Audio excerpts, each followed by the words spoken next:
안녕하십니까. 상대원 출신 황금석 의원입니다. 이재명 더불어민주당 대표의 성남시장, 경기지사 시절 비서실장 출신으로 지난 9일 숨진 채 발견된 고 전모 씨는 이 대표가 제3자 뇌물 혐의를 받고 있는 성남FC 불법 후원금 사건의 공범으로 검찰에 입건되어 있는 것으로 언론을 통해 확인할 수 있었습니다. 전모 씨는 극단적인 선택을 하기 전 유서에서 이재명 대표에게 이젠 정치를 내려놓으십시오. 더 이상 희생은 없어야 한다는 취지의 글을 남긴 것으로 전해졌습니다.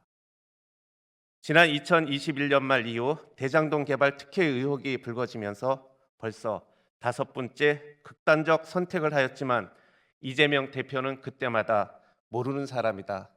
검찰의 조작 압박 수사 때문이다 라며 책임을 회피하였습니다.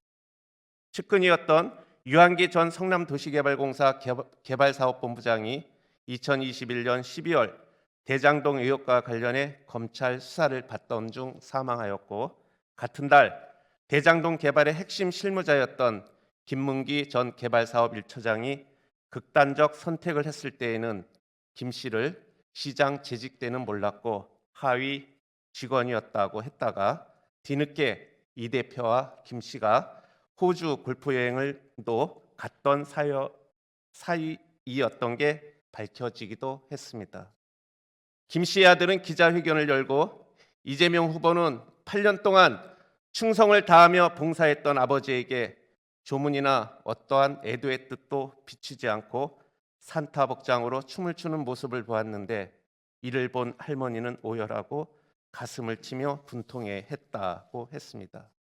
이 대표는 작년 1월 변호사비 대납 의혹을 제기했던 이병철 씨가 사망하였을 때도, 작년 7월에 이 대표의 아내 김혜경 씨의 경기도 법인카드 유용 의혹에 연루된 40대 남성이 사망했을 때도 이재명과 무슨 상관이 있나라며 무당의 나라가 돼서 그런지 아무 관계도 없는 일을 엮은다고 했습니다.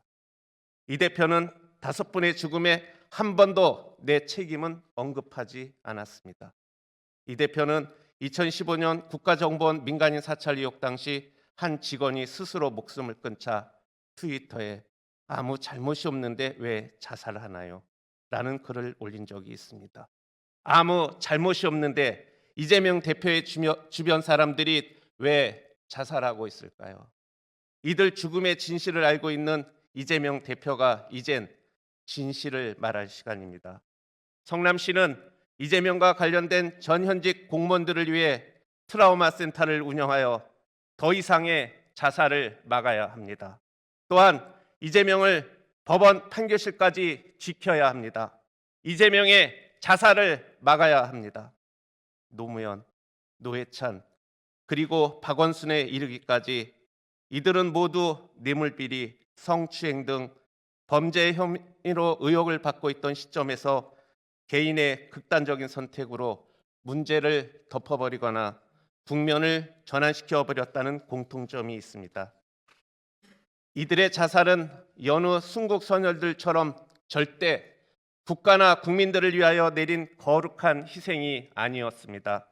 사회 지도자나 공인으로서의 책임감보다는 개인의 명예나 자존심 혹은 자기 계파나 세력을 보호하기 위하여 내린 지극히 이기적이고 감정적인 선택에 불과했습니다.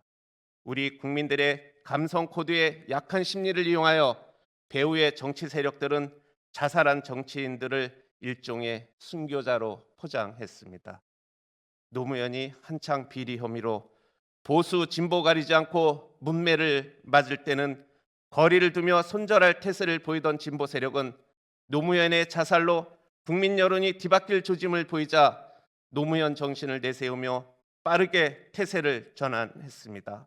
그래서 이재명을 지켜야 한다는 것입니다.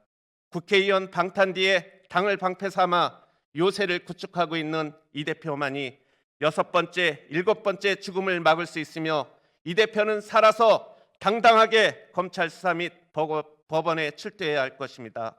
꼭 이재명을 지킵시다. 불명예 키워드 성남시 이재명을 지우고 소중한 생명의 희생이 더 이상 없기를 희망합니다. 경청해 주셔서 감사합니다.